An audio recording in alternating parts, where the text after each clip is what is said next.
Vă salut, dragi colegi, suntem în 26 mai și acum am pregătit polenul pentru să-l livrez la beneficiar.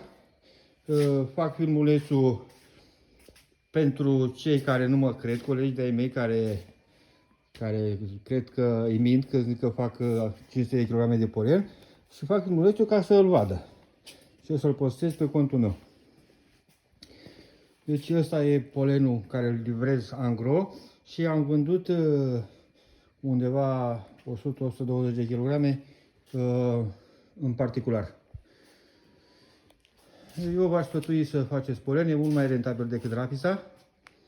La rapiță, colegi de-ai mei care au fost la rapiță și au și colectoare cumpărate și ei totuși preferă rapița, s-au dus la 500 o tonă de rapiță, care e plătită cu 13 lei, și eu am făcut 500 și plătit undeva aproape de 40 de lei la angro.